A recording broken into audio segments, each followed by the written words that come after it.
Bahrain প্রবাসীদের মনে কোটি টাকার প্রশ্ন, দেশটিতে বাংলাদেশিদের জন্য আবার কবে ভিসা চালু হবে? ফ্যামিলি ভিসা কি আবারও খুলে যাবে?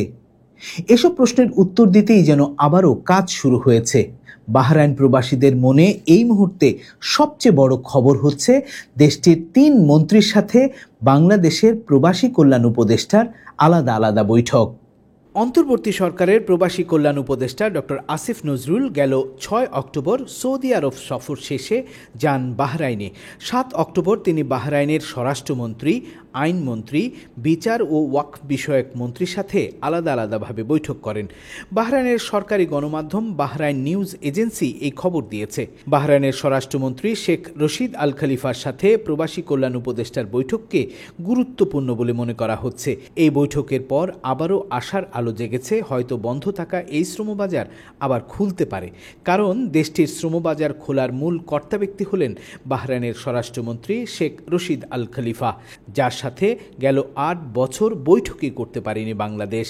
যদিও ৮ বছর বাংলাদেশের চেষ্টার কমতি ছিল না যাতে এই শ্রমবাজার খোলা যায়, কিন্তু কোনো কাজ হয়নি। অবশ্যই এটি একটি ইতিবাচক মিটিং এবং দূতাবাসের কর্মকর্তারাও এতে খুশি এবং দূতাবাসের অনেক কর্মকর্তা বলেছেও আমাকে যে মাননীয় রাষ্ট্রদূতের নেতৃত্বে এরকম একটি মাইল ফলক মিটিং হয়েছে, যেখানে গেল ৮ বছরে স্বরাষ্ট্রমন্ত্রীর সাথে আমাদের কোনো রাষ্ট্রদূত এবং রাষ্ট্রীয় লেভেলের কোনো মিটিং হয়নি এবং স্বরাষ্ট্রমন্ত্রীকে পাওয়াই যেত না। আমি আপনাকে এর আগের পূর্বের ইন্টারভিউতেও বলে এসেছি যে স্বরাষ্ট্রমন্ত্রীর সাথে আমাদের রাষ্ট্রদূত এখানকার রাজার সাথে দেখা করতে পেরেছে, প্রধানমন্ত্রীর সাথে দেখা করতে পেরেছে, কিন্তু স্বরাষ্ট্রমন্ত্রীর সাথে দেখা করতে পারেনি বারংবার চেষ্টা করেও। যাই হোক, ফাইনালি উনি স্বরাষ্ট্রমন্ত্রীর সাথে দেখা করতে সক্ষম হয়েছে এবং উপদেষ্টা সহ, মাননীয় উপদেষ্টা সহ এবং দূতাবাসের কর্মকর্তারা সহ সেখানে বিভিন্ন বিষয় নিয়ে কথা হয়েছে এবং বাংলাদেশের সাথে যে টানাপোড়েন দীর্ঘদিনের, এই ৮ বছরের যে শ্রম ভিসা থেকে, ফ্যামিলি ভিসা থেকে সকল ধরনের ভিসা বন্ধ, এই ভিসা নিয়েও ওখানে নানা ধরনের কথা হয়েছে এবং ওনারাও ইতিবাচক ভাবে এই বিষয়টি দেখছে। তবে বাহরাইনের ভিসা খোলা হবে কি হবে না তা নিয়ে কিন্তু এখনো কেউ নিশ্চিত নয়। ভিসা নিয়ে তো অবশ্যই কথা হয়েছে এবং হচ্ছে যে হয়তো আশাব্যঞ্জক কোনো খুব ভালো খবরও আছে, তবে এখন পর্যন্ত অফিসিয়াল চ্যানেল থেকে যেহেতু কোনো খবর নাই, সেই ক্ষেত্রে হচ্ছে যে এই বিষয়ে দূতাবাস মুখ খুলছে না এবং হচ্ছে যে আমরা ধারণা করতে পারছি যে ভিসা নিয়ে কথা হয়েছে। প্রবাসী বাংলাদেশিরা বলছেন, ভিসা বন্ধ থাকায় প্রবাসীরা বাহরাইনে নানান ধরনের অসুবিধায় আছেন। তাদের ব্যবসা বাণিজ্য, কাজকর্মে গতি আসছে না। আমাদের বাংলাদেশ থেকে আমাদের কূটনীতিক এই তৎপরতাটা না থাকার কারণে আমরা পিছিয়ে পড়ছি, অনেক বেশি পিছিয়ে পড়ছি।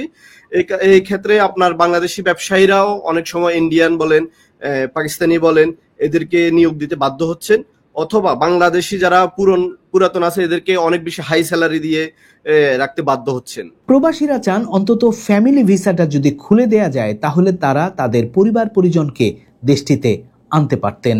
সর্বজনীন একটা দাবি হলো বাহরাইনি ফ্যামিলি ভিসা অন্ততপক্ষে দেওয়া হোক।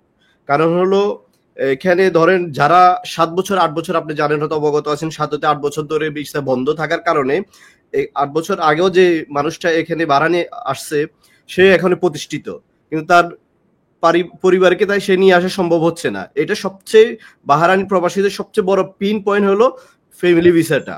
বাংলাদেশের অভিবাসন প্রত্যাশী কর্মীদের জন্য সম্ভাবনাময় শ্রমবাজার উপসাগরীয় অঞ্চলের দেশ বাহরাইন। শুধু তাই নয়, বাহরাইনের ফ্যামিলি ভিসা খোলা নিয়ে রয়েছে প্রবাসী বাংলাদেশিদের মধ্যে হাহাকার। সামর্থ্য থাকা সত্ত্বেও তারা তাদের স্ত্রী সন্তানদের দেশটিতে নিতে পারছেন না। বাহরাইনে আছেন প্রায় 1.5 লাখ প্রবাসী বাংলাদেশি।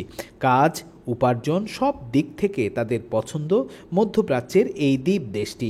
2018 সালের পর থেকে দেশটিতে শ্রমবাজার বন্ধ হয়ে যায়, যদিও রেমিটেন্স পাঠানোর দিক থেকে এখনও সেরা 10টি দেশের মধ্যে রয়েছে দ্বীপ দেশ বাহরাইন।